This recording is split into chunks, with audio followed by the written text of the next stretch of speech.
You know what gets old? Grabbing multiple remotes only to find the remote that you need is across the room.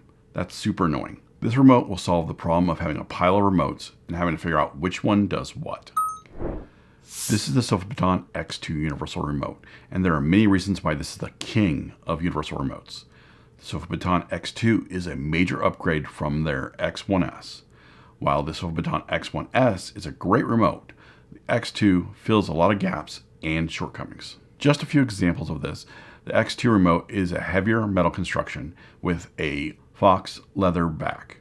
It boasts a 2.4-inch color touchscreen, and it has IR blasters built into the remote. It now also comes with a charging dock. In the box, you get the X2 universal remote, the hub, the charging dock, 2 external IR blasters. These IR blasters plug into the hub. That way you can put it to any device that you have.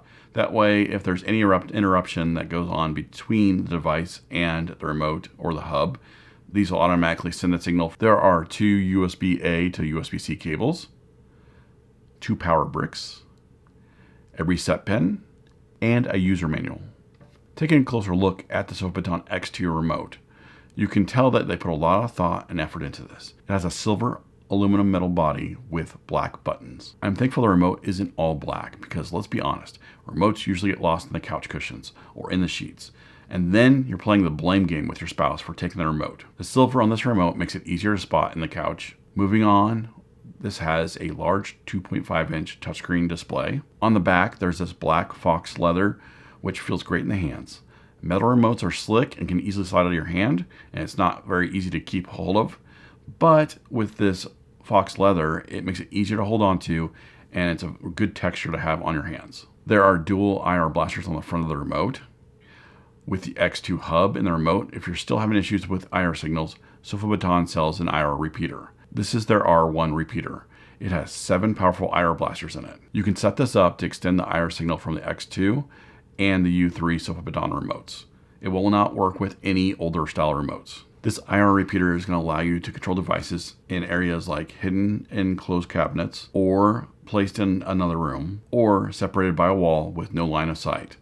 It'll allow me to control my master bedroom TV all the way from my living room or kitchen. Not really sure why I would want to do that, but I can at least do that. The SofaBaton X2 supports infrared, Bluetooth, Wi-Fi, and RF signals. This allows you to control a wide variety of things with just one remote. You can also integrate with Home Assistant for smart home control. First things first, we need to add devices to the remote control. I'm going to add my TV and soundbar, TiVo Stream, ceiling fan to this device so that I can control all of that. First, I need to gather the make and models of my TV and the soundbar. I know they're both Samsungs, but I don't know what the models are, so I'm going to go ahead and look that up. The TiVo Stream will connect via Bluetooth since the remote is done through Bluetooth.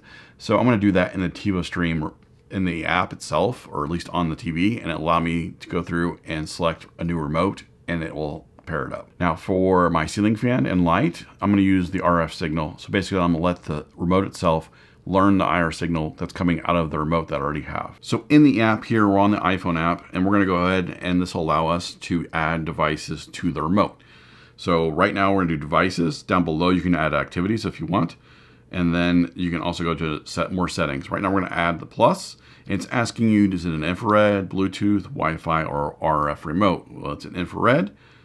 Search the database or learn. So we're going to search the database, Samsung, and select Samsung. And now we're going ahead and we have to type in the model. And this will allow you to find the model, and once you select it, it's going to download all the codes from the internet, and it'll be ready to go. Then you move on to the soundbar or whatever you have next. So I'm going to go ahead and type in my soundbar here and look for it, and it is TV. So it looks like user shared, so I think someone learned it. We're going to go ahead and add that. And then this will allow you to test the power button, navigation up. You can test the controls to make sure it works. We're going to hit next. And then it's going to ask for IR emitter settings, and this allows you to, what do you want to use for it? So we're going to do the hub. I think it's supposed to display the actual remote down here. I don't know why it's not displaying that. Maybe because the remote doesn't have a name. So we're going to, oops, it doesn't want duplicates commands. So let's do the remote only. And we can name the TV. We can just name it TV if you wanted to, or Samsung. We'll do Samsung TV. and then the icon. And this allows you to change it if you want to. You can change the color, and then you can change what the icon is, which we're going to just do TV, and confirm, and complete. And this is go ahead and download all the actual settings it needs and all the codes. So we're going to go ahead and add my soundbar as an infrared device, search. We're going to type in Samsung, and then we're going to put in the model code here. Audio, next, and it's going to ask which, do you want to do the hub, do you want to do your actual remote?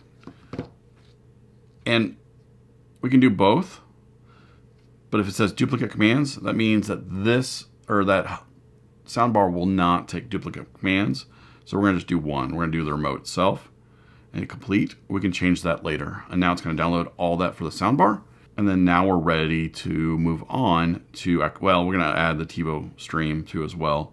And then we're able to move on to setting up activities. Activities is really nice because you can set it up to say watch TV, and you can say turn on my TV, put it to a certain input, and then turn on my soundbar, put that to a certain input, and then also turn on my TiVo stream so that it can go to the actual app that I want, whether it's YouTube TV or whatever you use. And then you're ready to go. You're ready to use the remote for all of that. You can use the volume for the soundbar. You can use the channel up and down for the TV.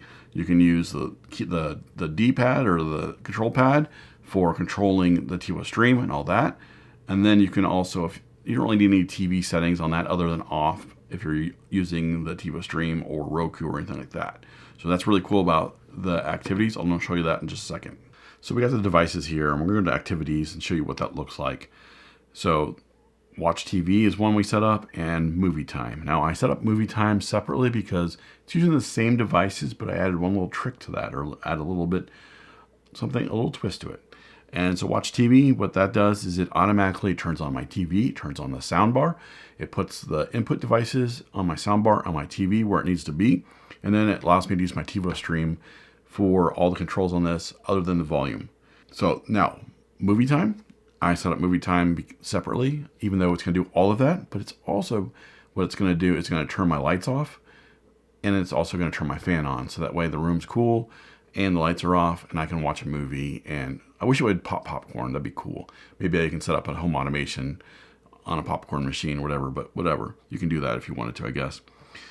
I can set up multiple different activities here. I can set up a different one, basically customize it to whatever you want. I got 3 devices right now that are set up, and I just pick and choose what I want. So if you wanted to set one up specifically, maybe there's a specific app that you wanted to use, you can actually tell it to turn on your TV, turn on your like Roku or TiVo stream, and then pause until it all sets up, and then hit the right arrow button twice to get to the app, and then open it up.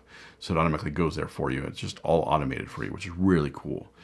That's the biggest thing is about this remote, the SofaBaton and all that, is the ability to control multiple devices at one remote, multiple devices, and then I can switch through them all.